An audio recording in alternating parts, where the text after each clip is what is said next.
ভর্তা প্রেমীদের জন্য আজকে নতুন স্বাদে একটা ভর্তার রেসিপি বানিয়ে দেখাবো। এখন ধনেপাতার সিজন চলছে আর বাজারে প্রচুর পরিমাণে ধনেপাতা পাওয়া যাচ্ছে। ধনেপাতার দামও এখন খুবই কম।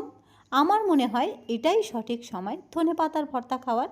তাই আর দেরি না করে সাদামাটা একটা ধনেপাতার ভর্তার রেসিপি নিয়ে আপনাদের সামনে হাজির হয়ে গেলাম। ভিডিওটা দেখার পর আমার মনে হয় রেসিপিটা আপনাদের কাছে ভালো লাগবে। ভালো লেগে থাকলে ভিডিওতে অবশ্যই একটা লাইক করবেন আর চ্যানেলটিকে সাবস্ক্রাইব করে আমার পাশে থাকতে ভুলবেন না। আসুন এক নজরে সম্পূর্ণ ভিডিওটা একবার দেখে নেওয়া যাক। প্রথমেই আমি এক আঁটি ধনেপাতা নিয়েছি। ধনেপাতাগুলো ভালো করে ধুয়ে নিয়েছিলাম। এবার একটা চাকু দিয়ে আমি ছোট ছোট করে কেটে নেব। খুব বেশি মিহি না করলেও হবে, আমি ঠিক এভাবে কেটে নিয়েছি।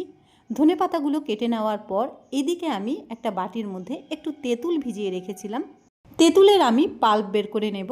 তারপরে ওই তেঁতুল গোলানো জলের মধ্যে দিয়ে দিচ্ছি 1 টিস্পুন পরিমাণ জিরে গুঁড়ো, সাথে দেব একটু চিলি ফ্লেক্স।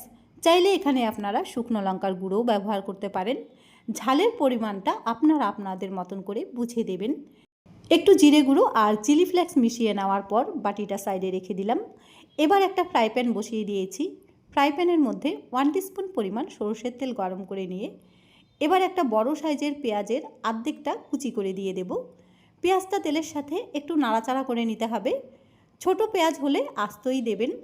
গরম তেলে পেঁয়াজটা একটু নাড়াচাড়া করে ধনেপাতা কুচিগুলো দিয়ে নেব। সাথে একটা ঝালের জন্য কাঁচা লঙ্কাও দিয়ে নিচ্ছি। ধনেপাতাগুলো এবার মজে আসা পর্যন্ত জাস্ট 1 মিনিট ভেজে নেব। খুব বেশি ভাজার প্রয়োজন নেই, ধনেপাতাগুলো একটু মজে আসলেই নামিয়ে নিতে হবে। আপনারা অনেক রকমের ভর্তাই খেয়েছেন। শীতকালে ধোয়া ওঠা গরম ভাতের পাতে একবার ধনেপাতার ভর্তা বানিয়ে খেয়ে দেখুন। ধনেপাতাগুলো বেশ মজে গেছে। এবার নামিয়ে নিয়ে আমি শিলনোড়াতে বেটে নেব। চাইলে আপনারা মিক্সিং জারের মধ্যেও পেস্ট বানিয়ে নিতে পারবেন। শিলনোড়াতে বেটে নিলে ধনেপাতার স্বাদ কিন্তু সম্পূর্ণই আলাদা আসবে। আমি একদম ফিনিশ করে বাটবো না, মিক্সিং জারের মধ্যে দিলে কিন্তু একদম ফিনিশ হয়ে যাবে। তাই আমি শিলনোড়াতে বেটে নিচ্ছি। শিলনোড়াতে বেটে নেওয়ার কারণে ভর্তার কিন্তু সম্পূর্ণ একটা আলাদাই টেস্ট আসবে। দেখুন ঠিক আমি এই পর্যায়ে বেটে নিলাম। বেটে নেওয়ার পর এবার একটা প্লেটের মধ্যে তুলে নেব। ধনেপাতাটা আমার বেটে নেওয়া হয়ে গেছে। চলুন এবার ভর্তাটা একবারেই বসিয়ে দেওয়া যাক। এই ধনেপাতার ভর্তাটা বানাতে কিন্তু খুব বেশি সময় লাগে না। হাতে যদি 5 মিনিট সময় থাকে তাহলেই আপনি এই ধনেপাতার ভর্তাটা বানিয়ে নিতে পারবেন। এবার একটা কড়াই বসিয়ে দিয়েছি। কড়াইতে আমি 2 টেবিল পরিমাণ সরষের তেল গরম করে নেব। এবার গরম তেলে ফোড়ন দিচ্ছি 2টো শুকনো লঙ্কা। শুকনো লঙ্কাগুলো মাঝখান থেকে ভেঙে দিয়েছি। 1/2 টিস্পুন পরিমাণ দিয়ে দিচ্ছি কালো জিরে, সাথে দিয়ে দিলাম রসুন কুচি। এবার ফোড়ন আসা পর্যন্ত একটু লাল করে ভেজে নিতে হবে। 7 থেকে 8 কোয়া রসুন আমি মিহি করে কুচিয়ে নিয়েছিলাম।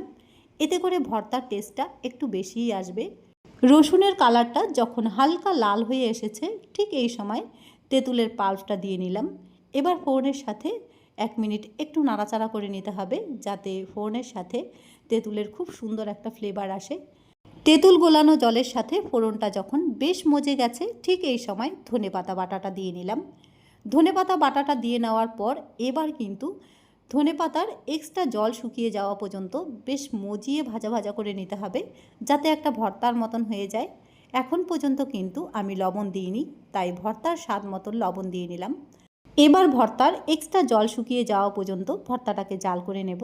খুব বেশি সময় কিন্তু লাগবে না, 2 থেকে 3 মিনিট জাল করে নিলেই জলটা সম্পূর্ণ শুকিয়ে যাবে। আর দেখুন একটা ভর্তার মতন হয়ে গেছে।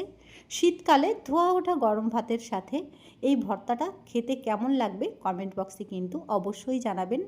এই ভর্তাটা চাইলে একটু পাতলা করে নিয়ে যে কোনো স্ন্যাক্সের সাথেও খেতে পারবেন।